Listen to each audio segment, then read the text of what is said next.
إن الحمد لله نحمده ونستعينه ونستغفره ونعوذ بالله من شرور أنفسنا وسيئات أعمالنا من يهده الله فلا مضل له ومن يضلل فلا هادي له أشهد أن لا إله إلا الله وحده لا شريك له أشهد أن محمدا عبده ورسوله صلى الله عليه وسلم يا أيها الذين آمنوا اتقوا الله حق تقاته ولا تموتن إلا وأنتم مسلمون يا أيها الناس اتقوا ربكم الذي خلقكم من نفس واحدة وخلق منها زوجها وبث منهما رجالا كثيرا ونساء واتقوا الله الذي تساءلون به والأرحام إن الله كان عليكم رقيبا يا أيها الذين آمنوا اتقوا الله وقولوا قولا سديدا يصلح لكم أعمالكم ويغفر لكم ذنوبكم ومن يطع الله ورسوله فقد فاز فوزا عظيما أما بعد فإن أصدق الحديث كتاب الله وخير الهدي محمد صلى الله عليه وسلم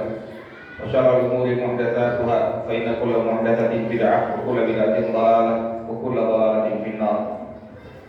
أيها الإخوة, Bapak, Ibu, a'azani Allah wa iyyakum. Kita bersyukur kepada Allah Azza wa Jalla yang telah memberikan kesempatan kepada kita pada pagi hari ini untuk berkumpul di rumah Allah untuk belajar membaca ayat-ayat Allah dan hadis-hadis Rasulullah SAW. Kita mohon kepada Allah Azza wa Jalla agar memberikan kita ilmu yang bermanfaat dan amal yang saleh. Kita lanjutkan pembahasan kita di kitab Riyadhus Shalihin yang ditulis oleh Imam An-Nawawi rahimahullah ta'ala rahmatan wasi'ah. Jazakumullah.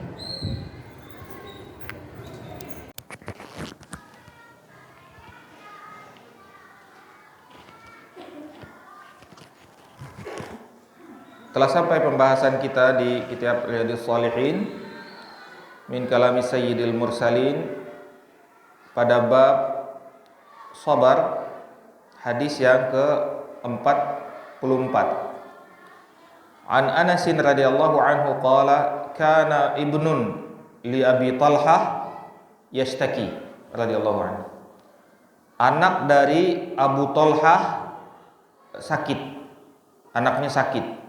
Fakharaja Abu Talhah, lalu Abu Talhah pergi keluar, mungkin keluar kota, keluar daerah, atau mungkin pergi jihad. Intinya dia tidak di rumah, dia pergi keluar. Faqubidas sabi, lalu anaknya yang sakit tersebut meninggal. Falamma raja'a Abu Talhah, ketika Abu Talhah balik ke rumahnya, qala ma fa'ala ibni, bagaimana keadaan anakku? Kata Abu Talha kepada istrinya Ummu Sulaim. Qalat Ummu Sulaim hiya wa hiya Ummu Sabi huwa askanu makan. Lalu Ummu Sulaim mengatakan dia lebih tenang. Sekarang dia lebih tenang. Nah, ini salah satu ciri-ciri wanita salihah, dia itu bisa menenangkan suaminya, menenangkan hati suaminya. Bukan bikin emosi aja. Suaminya kalau di rumah udah emosi, akhirnya suaminya cari angin keluar. Udah gak kuat di rumah. Iya bu? Iya. Ini istrinya menenangkan suaminya. Suaminya balik, bagaimana keadaan anak kita? Katanya anak kita lebih tenang. Padahal anaknya sudah meninggal. Jadi Abu Talha tidak kaget, dia pelan-pelan ngomongnya. Anak kita lebih tenang. Faqarrabat ilaihil asya, lalu dia dekatkan atau bawakan makan malam. Fata'asya, lalu Abu Talha mulai menyantap makan malam. Tsumma asaba minha, lalu Abu Talha datang untuk mendatangi istrinya pada malam itu, yaitu dia melakukan hubungan suami istri. Melakukan hubungan suami istri pada malam itu. Falamma faragha qalat warus sabi. Ketika setelah selesai Abu Talha mendatangi istrinya, setelah selesai menggauli istrinya dalam keadaan sudah tenang, sudah enak, kata istrinya, anak kita sudah dikuburkan. Anak kita sudah dikuburkan. Falamma asbaha Abu Talha ata Rasulullah. Lalu Abu Talha pagi-pagi langsung pergi mendatangi Rasulullah, fa akhbarahu. Lalu Abu Talha menyampaikan, faqala a'rastumul lailah? Apakah kalian melakukan hubungan intim suami istri pada malam atau pada malam ini? Kata Nabi SAW, qala na'am. Iya, tadi malam saya mendatangi istri saya. Qala Allahumma barik lahuma. Nabi SAW juga menenangkan. Kata Nabi SAW, ya Allah, berkahilah keduanya. Artinya dalam hubungan suami istrinya ini berkahilah. Ya, berkah ini salah satu maknanya yaitu juga mendapatkan anak lagi, supaya dia dapat anak lagi. Nah, Nabi SAW juga bahasanya menenangkan. Ya Allah, berkahilah keduanya supaya dia dapat anak lagi. Nah, begini seorang muslim. Seorang muslim itu tenang, bahasanya baik, dan juga membuat hati tenang. Fawaladat gulaman. Akhirnya setelah anaknya meninggal dan Abu Talha didoakan oleh Nabi SAW supaya hubungan suami istrinya diberikan Allah berkah, lahirlah anak lagi. Dia dapat anak lagi. Semoga Allah berkahi kita. Lalu lahirlah seorang anak. Faqala li Abu Talha, ihmilhu hatta ta'tiya bihi an-nabiyya sallallahu alaihi wasallam. Anak ini tolong dibawa ke Rasulullah. Ketika anaknya sudah lahir, tolong anak ini bawa ke Rasulullah. Faba'atha ma'ahu bitamarat. Lalu Abu Talha mengirimkan kepada Nabi SAW beberapa butir kurma bersama anak tersebut. Ini tujuannya untuk tahnik namanya. Tahnik itu sunnah. Bagi bayi yang baru lahir diberikan kurma yang sudah hancurkan di mulut bapaknya atau di mulut orang lain. Abu Talha ingin dengan mulut Rasulullah SAW. Jadi dikunyah dulu, dihancurkan, lalu bekas air ludah yang sudah bercampur dengan kurma tadi ditaruh di langit-langit bayi. Tahu caranya Bu ya? Tahu ya? Nah, ini kalau ada bapaknya yang melakukan. Ini namanya tahnik, ditaruh di langit-langit bayi. Lalu ditahnik oleh Nabi SAW. Diambil kurma lalu ditaruh di langit-langit bayi tersebut, kurma yang sudah dihancurkan. Lalu Nabi SAW mengatakan, ama'ahu syai', apakah anak ini bawa sesuatu? Qala na'am tamarat. Ya Rasulullah, anak ini bersamanya ada kurma. Fa akhadahan Nabi sallallahu alaihi wasallam. Lalu Nabi SAW mengambil kurma tersebut, fa madaghaha. Lalu Nabi SAW dikunyah kurma tersebut, thumma akhadaha min fihi. Lalu Nabi SAW mengeluarkan dari mulutnya, faja'alaha fi sabi. Lalu ditaruh di atas langit-langit anak, yaitu di mulut anak tersebut. Thumma hannakahu wa sammahu Abdullah. Lalu Nabi SAW mentahnik dan diberikan nama oleh Nabi SAW dengan nama Abdullah. Inilah Abdullah ibn Talha, salah seorang ulama dari sahabat yang mempunyai juga nantinya banyak anak, yang semua anaknya bisa dibilang ulama dan mujahid juga, berkat dari doa berkah dari Nabi sallallahu alaihi wasallam. Wa fi riwayatin qala Ibnu Uyainah faqala rajulun minal ansar fara'aitu tis'ata auladin kulluhum qad qara'al Qur'an. Bayangkan tuh. Saya lihat, kata seseorang, Ibnu Uyainah mengatakan, ada seseorang mengatakan, saya melihat anaknya Abdullah ini 9 dan semuanya ulama.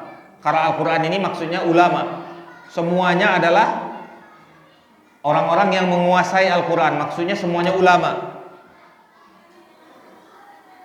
Min auladi Abdillah, semuanya dari anak-anak Abdullah al-Maulud yang lahir tersebut. Nah, jadi kadang-kadang kita lihat musibah itu berat. Musibah itu berat.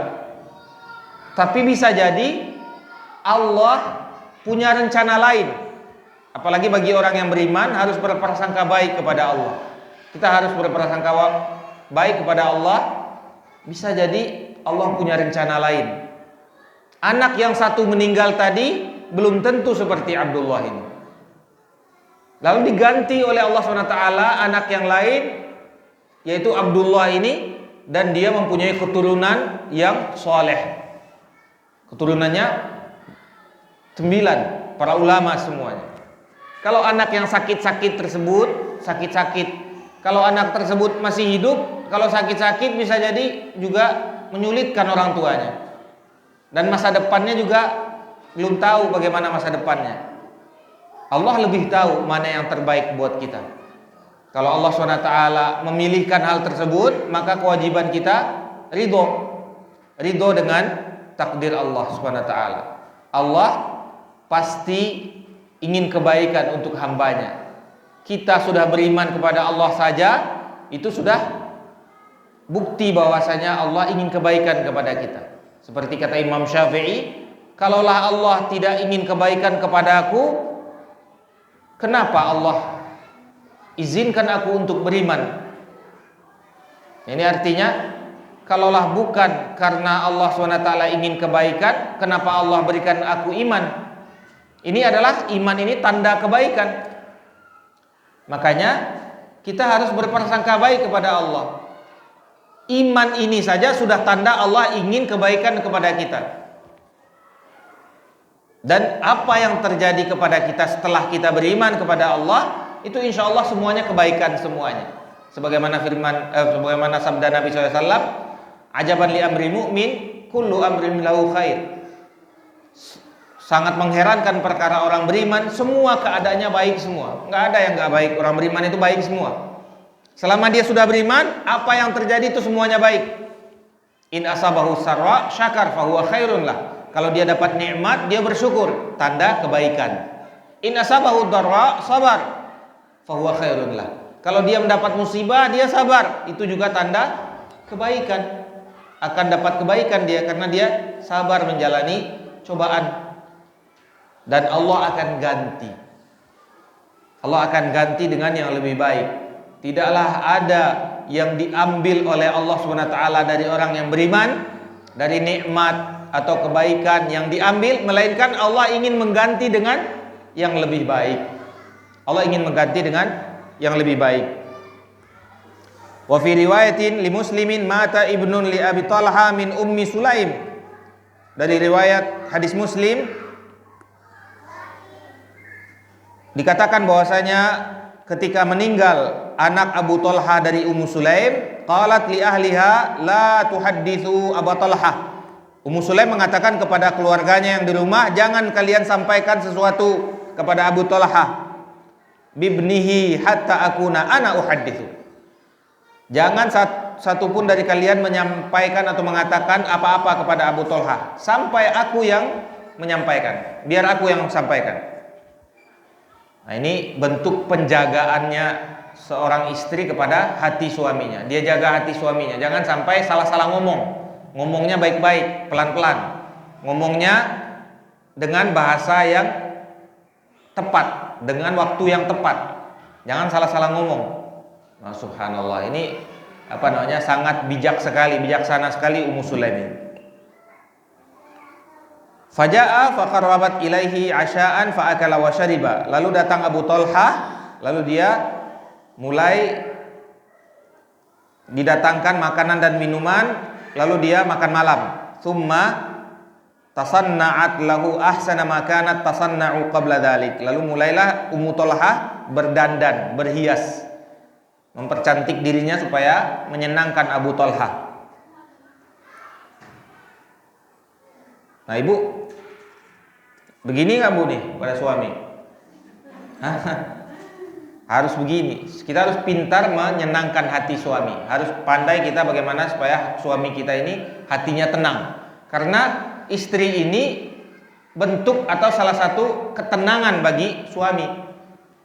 Sebagaimana kata firman Allah Ta'ala, litaskunu ilaiha, supaya kalian tenang hati bersama mereka, itu kaum perempuan itu. Kaum perempuan itu diperintahkan oleh Allah SWT untuk menenangkan hati suaminya.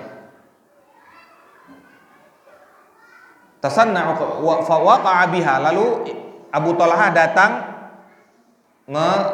mendatangi istrinya Ummu Talha, melakukan hubungan suami istri. Falamma an ra'at annahu qad syaba'a wa asaba minha qalat ya Aba Talha ara'aita law anna qauman a'aru 'ariyatahum ahla baitin fatalabu 'ariyatahum alahum an yamna'uha. Nah, ini perkataan yang sangat hebat sekali dari Ummu Talha, perkataan yang sangat bijak sekali. Setelah selesai makan, lalu selesai melakukan hubungan suami istri, lihat adabnya nih. Mulai baru dia mengatakan, wahai Abu Talha, bagaimana pendapatmu kalau seandainya ada seseorang menitipkan sesuatu kepadamu? Dia menitipkan sesuatu kepada engkau, lalu dia datang untuk mengambil titipannya. Apakah engkau akan halangi? Wah, subhanallah bahasanya. Kalau ada seseorang menitipkan sesuatu kepada engkau, lalu dia ingin mengambil titipannya, apakah engkau akan menghalangi? Qala la, tidak. Kenapa saya halangi? Kan punya dia. Faqalat fahtasib bibnik, berharaplah pahala dengan, atau berharaplah pahala dari anakmu.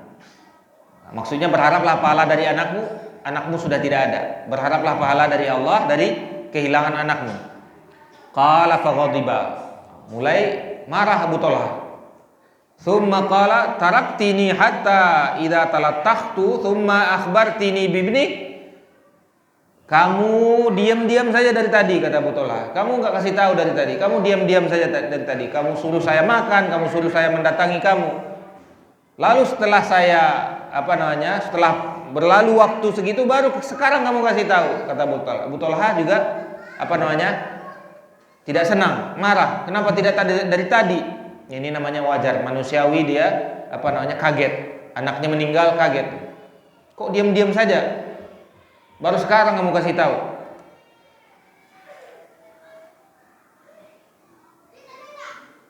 Fantalaqa hatta ata Rasulullah SAW. Lalu Abu Talha pergi kepada Rasulullah SAW, menemui Rasulullah SAW minta nasihat. Faqala Rasulullah SAW, barakallahu fi lailatikuma, semoga Allah memberkahi malam kamu tadi. Kata Nabi SAW, semoga Allah memberkahi malammu tadi. Nah, dia Abu Talha ingin mengadukan perbuatan istrinya atau mengadukan musibahnya, lalu Nabi SAW membalas dengan doa, semoga Allah memberkahi malam kamu tadi, kata Nabi SAW. Qala fahamalat, lalu langsung setelah itu tidak lama waktu berselang hamil istrinya.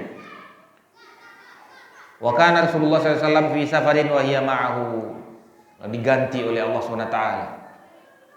Nah, ketika Rasulullah SAW safar, Abu Talha dan Ummu Sulaim ikut pergi safar bersama Rasulullah SAW. Wa kana Rasulullah SAW idza atal Madinah min safarin la yatrukuha turuqan fadanau minal Madinah fadarabahal makhab. Ketika Nabi SAW balik dari safar, biasanya Nabi SAW tidak langsung masuk ke Madinah, tapi biasanya bermalam dulu di pinggir kota Madinah sebelum masuk ke kota Madinah. Tiba-tiba datang waktu HPL waktu melahirkan. Tiba-tiba sudah datang waktu melahirkan. Maka Ummu Sulaim terpaksa melahirkan di jalan. Ini adalah anak pertama dari kaum muslimin. Karena waktu itu orang-orang kafir Quraisy mengatakan pengikut Muhammad dan pengikutnya ini sudah kena kutuk, tidak ada yang bisa lahir dari mereka lagi. Nah, tiba-tiba lahir dari Ummu Sulaim, anak yang diberikan nama Abdullah ibn Talha.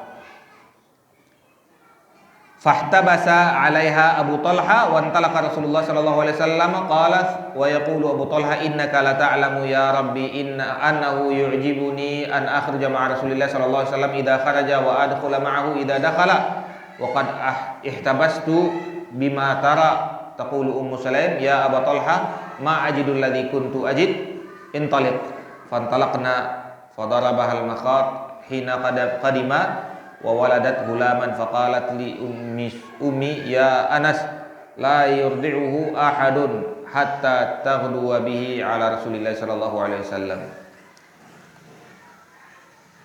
Lalu Ummu Sulaim memaksakan diri, secara ringkasnya memaksakan diri untuk ikut bersama Rasulullah SAW karena Abu Talha ini sahabat dekat Nabi. Dia tidak mau untuk ketinggalan. Kalau Nabi SAW keluar pergi safar, kepentingan dakwah atau kepentingan umat, maka Abu Talha tetap mau ikut. Nah, akhirnya Ummu Sulaim memaksakan diri untuk ikut. Tiba-tiba di jalan lahir anaknya. Lalu Ummu Sulaim mengatakan kepada Anas, Anas ini pembantunya Nabi SAW, anaknya Ummu Sulaim juga. Wahai Anas, la yurdi'uhu ahadun hatta taghduwa bihi ala Rasulillah. Jangan sampai dia makan apa-apa sebelum dia datang ke Rasulullah untuk ditahnik. Jadi tahnik ini sunnahnya sebelum makan, sebelum minum susu. Dimasukkan dulu cairan kurma ke langit-langit bayi. Falamma asbaha ihtamaltuhu fantalaqtu bihi ila Rasulillah sallallahu alaihi wasallam. Maka setelah pagi aku bawa anak tersebut ke Rasulullah SAW untuk ditahnik. Nah, ini pelajaran yang bisa kita ambil bagaimana para sahabat Nabi SAW mempraktekkan Islam ini. Bagaimana mereka itu menghadapi musibah dan cobaan. Pertama, mereka menerima musibah tersebut dan cobaan tersebut. Dan mereka mengembalikan semuanya itu adalah milik Allah, bukan milik kita. Semuanya milik Allah. Apa yang terjadi pada kita ini adalah kehendaknya Allah dan sesuai apa yang diinginkan Allah. Bisa Allah titipkan kepada kita atau Allah ambil lagi, itu keinginan Allah, sya Allah. Maka kita katakan innalillah wa inna ilaihi rajiun. Kami dari Allah dan kembalinya kepada Allah juga. Lalu bagaimana juga adabnya seorang istri kepada suami. Dia bisa menenangkan hati suaminya. Lalu juga kita lihat bagaimana Allah Subhanahu wa taala memberikan yang terbaik untuk kita. Bisa jadi kita melihat sebuah musibah itu kita merasa berat. Kita rasakan berat menghadapi musibah. Tapi bisa jadi di balik musibah tersebut ada kebaikan yang jauh lebih baik daripada musibah tersebut. Allah ganti dengan yang lebih baik. Bisa jadi musibah tersebut Allah datangkan kepada kita untuk kebaikan kita. Sebagaimana obat, ya obat itu pahit. Pahit kita rasakan. Tapi setelah kita makan obat tersebut, insya Allah akan datang kesembuhan. Ada kebaikan setelah pahit tadi. Dan Allah SWT tidaklah mengambil sesuatu dari kita, melainkan Allah akan ganti dengan yang lebih baik. Syaratnya kita bersabar. Kita bersabar. Sabar dan kita terima, ridho dengan keputusan Allah Azza wa Jalla. Baik. Selanjutnya hadis yang ke 45. Ada yang bisa baca, Bu?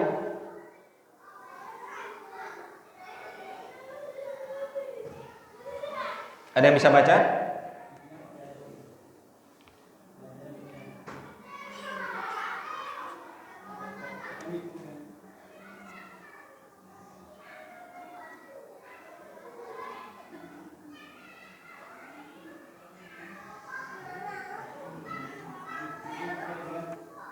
Baik, mungkin saya aja yang baca ya, kelamaan. Udah? Ada, Bu? Ya, silakan.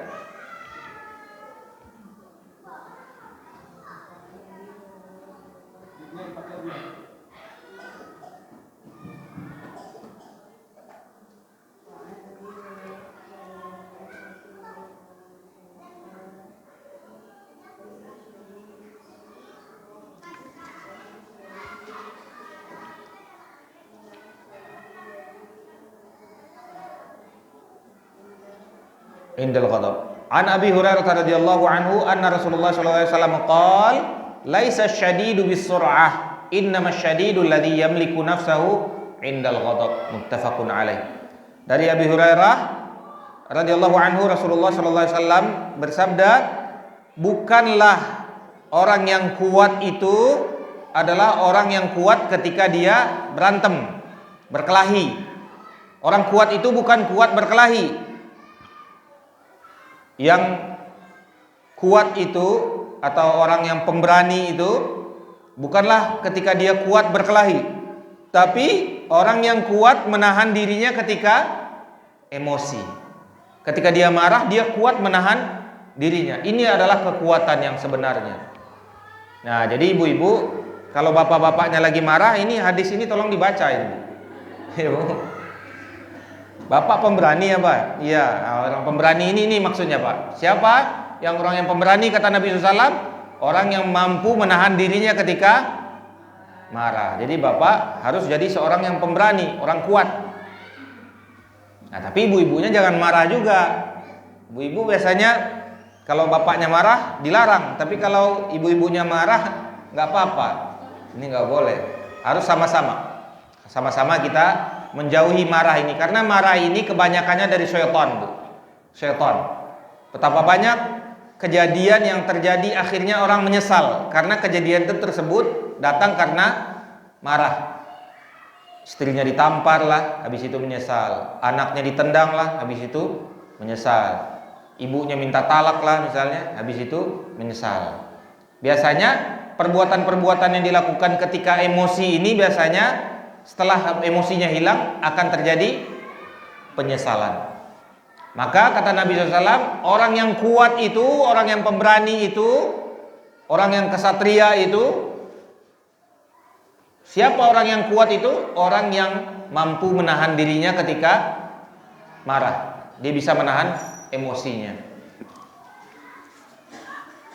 Selanjutnya saya yang bacakan dari Sulaiman ibnu Surat radhiyallahu anhu qala kuntu jalisan ma'an Nabi sallallahu alaihi wasallam wa rajulani yastabbani. Aku duduk bersama Rasulullah SAW, lalu aku lihat ada dua orang yang sedang saling mencaci maki. Yang satu dia memaki temannya, yang satu lagi dia juga maki lagi temannya ini atau saudaranya. Ya, dia bermusuhan lah atau saling memaki. Mungkin dia lagi emosi. Kedua-duanya lagi emosi. Wa ahaduhuma qad ihmarra wajhuhu, dan salah seorang di antara mereka sudah memerah mukanya, artinya sudah maksimal ini emosinya, sudah betul-betul emosi dia. Wan tafakhat audajuhu, mulai nafasnya terengah-engah.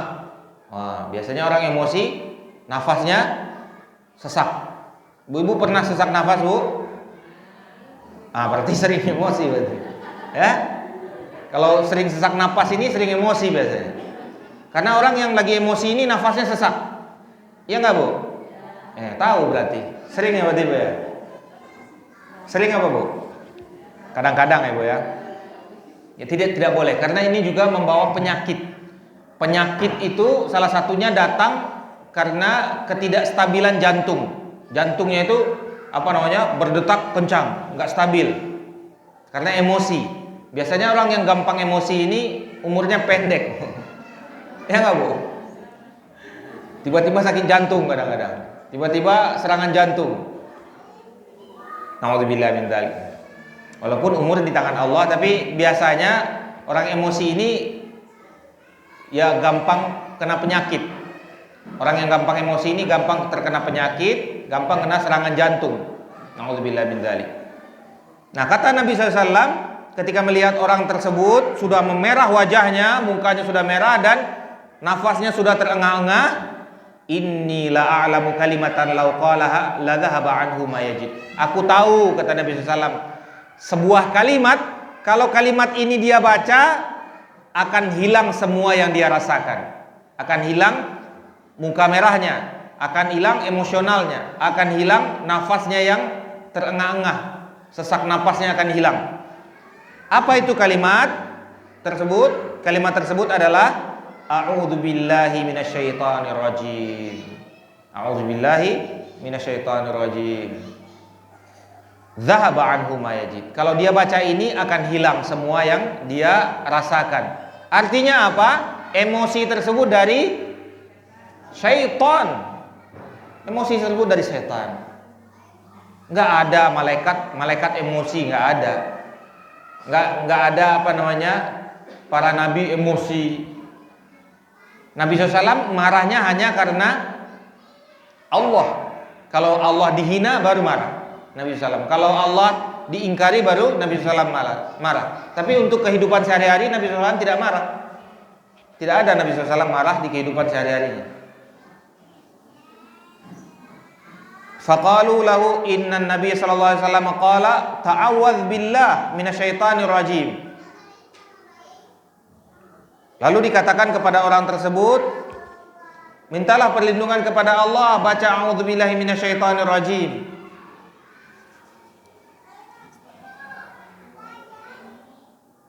Di dalam hadis lain orang tersebut menjawab, saya bukan orang gila, katanya. masih ngeyel dia, masih nggak mau. Suruh baca a'udzubillah nggak mau. Nah, ibu-ibu, kalau ibu-ibu emosi cepat baca a'udzubillah. Kalau bapak-bapaknya emosi, ibu-ibu langsung ingatkan, bapak segera baca a'udzubillahi minasyaitonirrajim.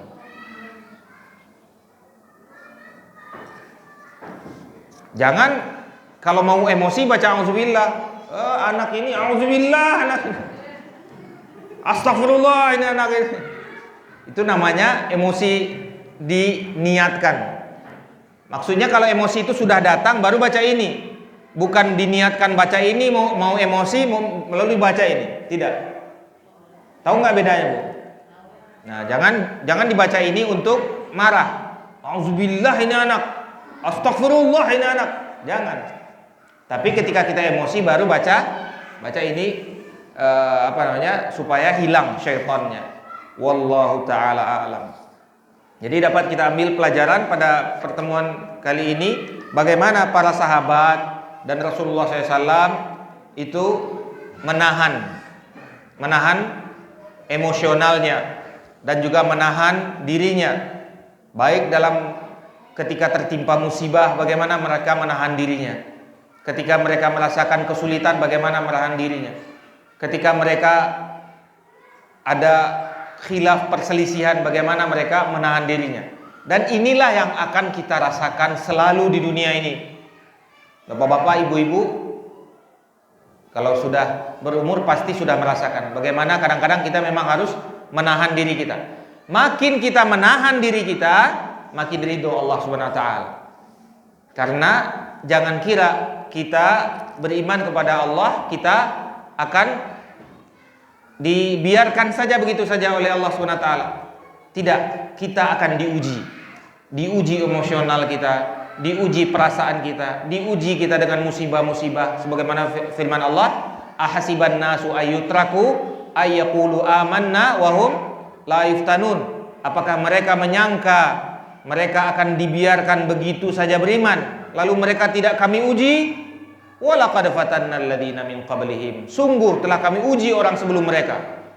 Wala ya'lamanna Allahu alladziina aamanu wa la ya'lamanna al-kadzibin. Aw la ya'lamanna alladziina shadaqu wa la ya'lamanna al-kadzibin.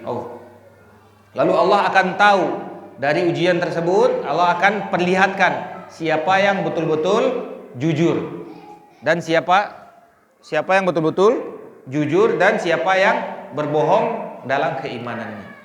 Jadi Allah ingin memperlihatkan kepada kita untuk bukti di akhirat. Allah tahu siapa yang beriman dan siapa yang tidak beriman. Allah tahu siapa yang jujur, siapa yang berbohong. Tapi Allah ingin memperlihatkan kepada kita sebagai bukti nanti pada hari kiamat. Apakah kita jujur dalam keimanan kita. Kalau kita jujur dalam keimanan kita, kita terima musibah dan cobaan itu dan kita kembalikan kepada Allah. Innalillah wa inna ilaihi raji'un. Sungguhnya semuanya datang dari Allah dan akan kembali kepada Allah. Semuanya milik Allah. Kita kembalikan kepada Allah. Kita dapat nikmat, kita jadikan pendekatan diri kepada Allah, dan kita ketika dapat musibah kita jadikan pendekatan diri kepada Allah. Jadi nilainya ibadah semua. Jadi ibadah itu bukan cuman ruku dan sujud saja, bukan cuman sedekah saja, tapi perasaan di dalam hati kita ini juga beribadah.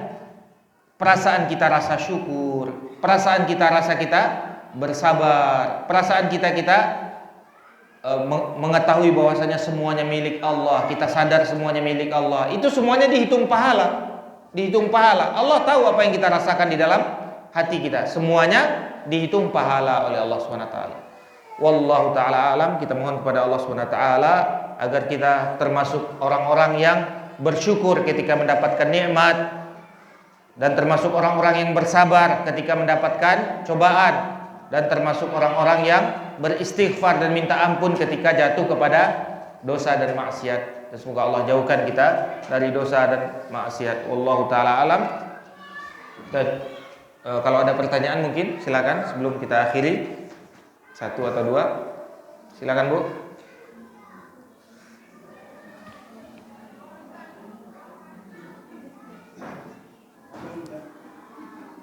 Silakan Bu, jangan sama temannya tanya, sama saya Bu. Jangan sama ibu-ibu di sampingnya.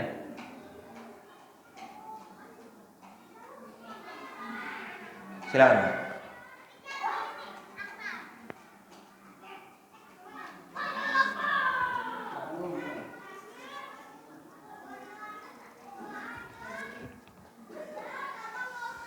Ya Bu. Apa Bu? Ya. Jadi kalau misalnya kita lagi emosi mau meledak, sudah mau meledak itu bukannya istighfar ya, malah tahu yang kita ucapkannya. Karena kadang orang tua suka bilang, aduh udah istighfar sebaris kok ini nggak turun emosi gitu kan. Nah, istighfar itu untuk meminta ampun ya. Istighfar artinya minta ampun. Kan emosi itu salah. Emosi itu salah. Memang kita juga baik untuk beristighfar, karena itu salah. Kita baca istighfar, itu baik insyaallah. Tapi juga bacaan ta'awudz ini untuk meredakan emosi. Kan Nabi SAW mengatakan, aku tahu kalimat kalau seandainya dia baca akan reda semua yang dia rasakan, kata Nabi SAW. Artinya ini obatnya nih. Ini obatnya. Di ruqyah mandiri, di ruqyah jiwanya itu. Dibacakan ta'awudz supaya lari setan yang bersama dia. Nah, jadi kita baca istighfar juga bagus, kita juga baca ta'awudz juga bagus. Kita baca ta'awudz untuk menenangkan diri, menenangkan jiwa kita supaya emosionalnya hilang, supaya setannya kabur. Dan kalau kita baca istighfar juga kita minta ampun kepada Allah, karena emosi itu tidak baik, emosi itu salah. Boleh kita baca istighfar, minta ampun. Nah, kalau digabungkan dua-duanya juga boleh. Kalau sudah hilang emosinya kita baca alhamdulillah. Alhamdulillah sudah hilang emosinya. Jadi ini boleh zikir-zikir yang mutlak, kita boleh membaca kapan saja boleh. Asal jangan kita wajibkan. Jangan kita wajibkan. Zikir-zikir yang mutlak boleh kapan saja kita. Kalau kita merasa kita sedang salah, kita baca istighfar. Kalau kita sedang merasa kita bersyukur kepada Allah, kita baca alhamdulillah. Nah, ta'awudz ini obatnya. Obat supaya emosional tersebut hilang. Karena emosional tersebut dari setan, dan baca ta'awudz supaya setan itu lari, kabur. Karena setan tersebut, Bu, banyak, dan bisa jadi kita dalam keadaan berbuat taat, setan itu datang. Jangan kira kita sholat nggak ada setan. Bahkan kadang-kadang ketika kita sholat itu setannya datang menggoda kita. Maka kita makin banyak berta'awudz. Kenapa kita baca Al-Quran, kita baca ta'awudz? Abu? supaya tidak diganggu setan. Nah kan artinya kita dalam ketaatan, setannya datang gangguin kita. Maka kita banyak-banyak berta'awud. Dalam sholat kita berta'awud, kita baca Al-Quran kita berta'awud. Bahkan kalau setan tersebut sudah berhasil mempengaruhi kita sampai kita emosi, kita tetap berta'awud supaya setannya kabur. Nah jadi kita banyak-banyak berta'awud, apalagi kalau seandainya kita merasakan pengaruh dari syaitan. Istighfar juga. Jadi setan itu berjalan di dalam tubuh manusia sebagaimana berjalannya darah, kata Nabi SAW. Jadi tidak semua orang yang diruqyah itu lari setannya. Bisa jadi juga ustadz yang meruqyah itu ada setan juga di dalam badannya. Tapi ada yang setan tersebut berpengaruh dan ada yang setan tersebut tidak berpengaruh. Sebagaimana kata Nabi SAW, tidaklah ada seseorang melainkan ada qarin, setan yang mengikutinya dari bangsa jin, yang mengikutinya. Bisa jadi jin tersebut dia mampu, yang setan tersebut mampu menggoda, atau bisa jadi tidak mampu. Kalau dia sudah mampu, maka cepat kita berta'awudz, minta perlindungan dari syaitan kepada Allah SWT. Baik, ada lagi Bu? Apa? Ada? Silakan Bu. Itu jangan diberi ASI dulu atau susu sebelum ditahnik. Tapi anak-anak saya kan sih baru tahu, anak-anak saya tahu 2 tahun di rumah sakit itu dikasih ASI dulu, baru dikasih itu ada apa di rumah, itu bagaimana? Ya, kalau sunnahnya sesuai sunnahnya para sahabat, yang dilakukan sahabat sebelum masuk apapun, sebelum masuk ASI atau susu atau apapun, ditahnik dulu. Dan tahnik ini juga hati-hati, jangan kurmanya dimasukkan. Hati-hati, itu air ludahnya itu yang dimasukkan.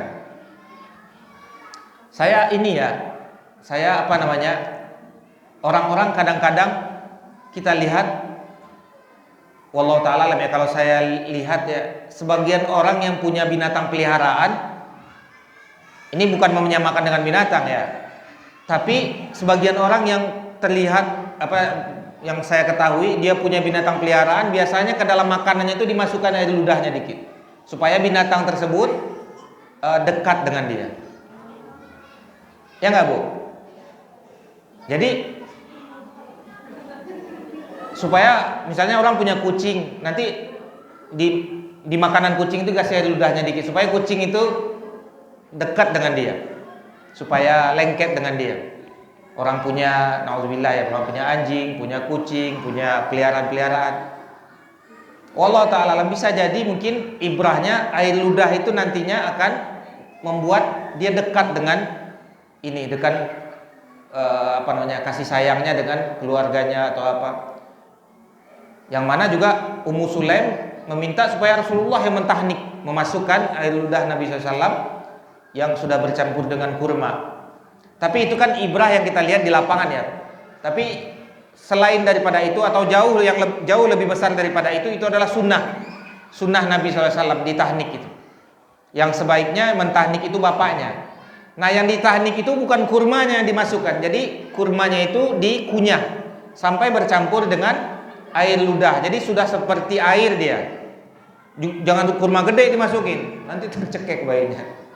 Jangan kurmanya dipotong, bukan, tapi dikunyah sampai hancur, sampai sudah berbentuk air dia, berbentuk bubur atau berbentuk air, baru dimasukkan ke mulut bayinya. Kadang-kadang di rumah sakit ini dilarang Bu. Nah, jadi saya pernah dimarahin sama dokter dulu.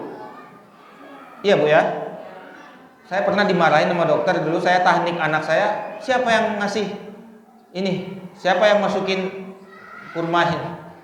Saya Bu, jangan, Bapak mau tanggung jawab apa? Dimarahin saya.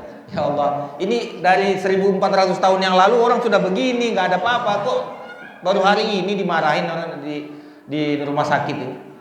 Jadi kadang-kadang kita harus berhadapan dengan ilmu pengetahuan yang kadang-kadang mereka itu tidak setuju dengan sunnah Nabi SAW.